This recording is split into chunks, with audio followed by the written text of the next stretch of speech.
Salam, salam, outsider. Le débrief commence maintenant. 3 matchs de première ligue aujourd'hui. Chelsea a joué, Manchester United a joué et Liverpool et Tottenham ont joué. On va d'abord commencer par Liverpool et Tottenham et ensuite on va parler de Manchester United. Ne vous inquiétez pas, on va parler de ces tocards. À un moment donné, Liverpool-Tottenham, ça a fini 1-1 aujourd'hui. Match compliqué, match très compliqué. Pourquoi? Parce que dans ce match-là, chacun avait son agenda. Autant Liverpool doit battre Tottenham, doit, je dis bien, faire le maximum de points en espérant un faux pas de Manchester City pour finir champion d'Angleterre, autant Tottenham doit aller prendre le maximum de points possible en espérant un faux pas d'Arsenal pour finir 4e. C'est compliqué, c'est très compliqué. Cette équipe de Tottenham là, elle nous a montré, je dis bien, ce qu'elle sait faire de mieux aujourd'hui, c'est-à-dire défendre et contre-attaquer. C'est la force de Antonio Conte et on l'a vu. Et moi, ce qui m'a bluffé encore une fois, c'est les sorties de balles de Tottenham. Parce que Tottenham sorte le ballon rapidement face à certaines équipes, c'est quelque chose. Mais que Tottenham sorte le ballon aussi rapidement, aussi bien, aussi précisément, avec un positionnement coordonné de la part des joueurs quand le ballon sort, c'est sensationnel. Ça, c'est sensationnel, franchement. Ça, c'est extraordinaire et ça, c'est à donner à Antonio Conte.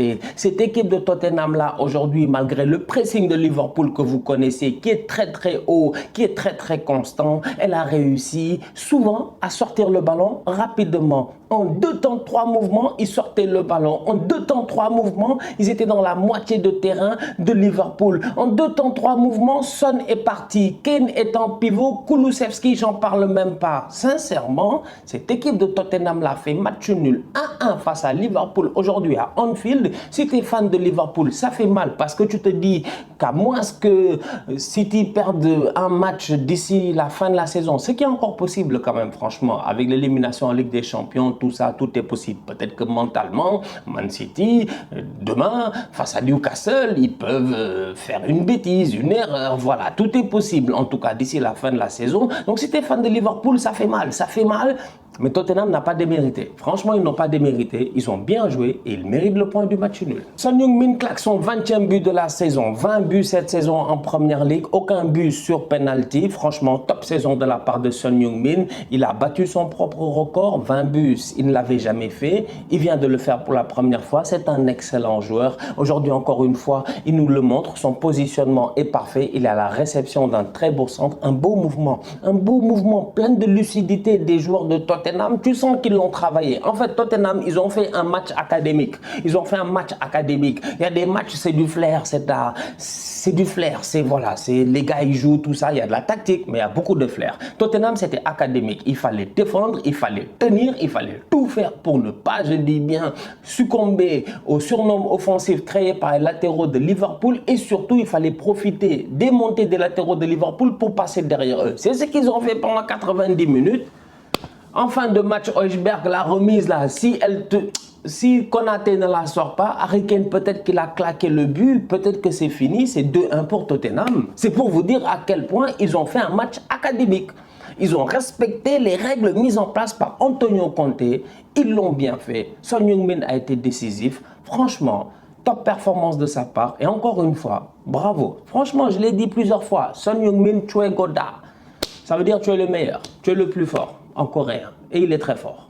Du côté de Liverpool, on peut avoir quelques regrets quand même offensivement parlant. Parce que si tu regardes bien, Liverpool finalement il claque un but. C'est Luis Diaz, encore une fois, qui marque. Il est très fort. Il est très fort. Il n'y a rien à dire. Il est très fort. C'est un bandit. Il a faim. Il a faim. Luis Diaz, il a faim. Je dis bien, il a très faim. Tu sens que lui, c'est la famine. Je dis bien qu'il le porte. C'est incroyable. Luis Diaz, il rentre sur le terrain. Il a envie de tout grailler, de tout dégommer, de tout manger. Luis Diaz, c'est un affamé. Ça se voit.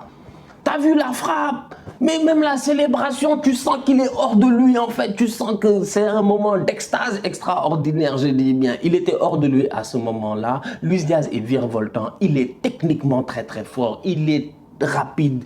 Luis Diaz, il prend le ballon, il dribble. 2 jours, il accélère, il frappe. Il y a un arrêt, il y a un dégagement de Tottenham et c'est lui qui va récupérer le ballon de sa frappe. Il a frappé, il a failli marquer, il allait récupérer le ballon. Ça symbolise Luis Diaz, franchement. C'est un excellent joueur de football. Cependant, devant, à côté de lui, il y avait 2 joueurs aujourd'hui. Bon, je suis désolé, mais Sadio Mané, son match n'est pas excellent. un peu perdu. Je ne l'ai pas trop vu. Bon, on a vu Sadio Mané beaucoup plus décisif dans cette position de pivot-là ces derniers temps. En pointe, ça a été un peu compliqué aujourd'hui. Et Mohamed Salah, beaucoup de ballons, mais à chaque fois, fait le décalage, il ne le fait pas. En fait, Salah, quand il rentre, et que Luis Diaz est de l'autre côté tout seul et qu'il attend. Luis Diaz est tout seul, il attend. Salah, il ne fait pas la passe. Il frappe. Ben Davis vient contrer, il frappe, le ballon est encore contré, il frappe, le ballon est toujours contré. C'est un peu dommage parce que souvent ça là, quand il rentre, tu te dis vas-y ouvre, lâche, peut-être qu'il y en a un qui va mettre une frappe croisée. Malheureusement, tu sens que Mohamed Salah est en mission lui aussi pour ses propres statistiques. Donc c'est un peu dommage, offensivement. Liverpool s'en sort, mais Liverpool aurait peut-être pu faire mieux. Ils auraient pu faire mieux. Ouais, ils auraient pu faire mieux. Le match n'était pas facile. Tottenham, comme je dis, ils ne sont pas déméritants. Le match nul, voilà, c'est logique, ça fait du sens. Mais Liverpool, quand tu regardes un peu le jeu des Reds, tu te dis qu'ils auraient pu faire mieux. Manchester United perd 4-0 face à Brighton. Le problème de United, c'est qu'ils n'ont plus rien à jouer. Il leur reste un seul match. Ils se sont fait taper par Brighton. 4-0. C'est-à-dire que même si tu simules, je dis bien simulation, comme dans les jeux vidéo, c'est-à-dire que même si tu simules tous les matchs jusqu'à la fin de la saison, normalement, même accidentellement parlant, tu ne dois pas perdre 4-0 face à Brighton. Franchement, c'est pas sérieux. C'est-à-dire qu'aujourd'hui, la disaster class défensive que United nous a fait, c'est extraordinaire. Ils sont nuls, même sans Maguire. C'est grave. Maguire est sur le banc et même malgré ça, ils sont très nuls. Varane, ils sont tous... C'est incroyable. Entre les gars qui prennent les ballons entre les jambes, ceux qui sont là, il n'y a aucun alignement respectable. Il n'y a rien de bon à Manchester United. Franchement, on va être très sérieux. Ils sont très nuls. C'est aussi simple que cela. Je ne peux pas expliquer ça mieux que ça. C'est Danny Welbeck qui fait des courses, il fait des petites pichenettes comme ça, tu vois.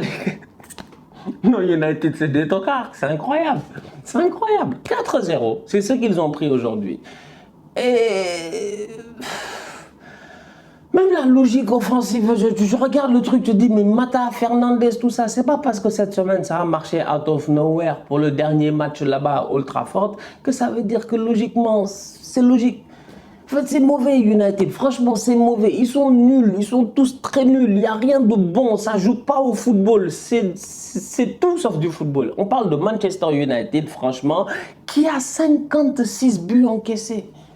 C'est la pire défense du top 10.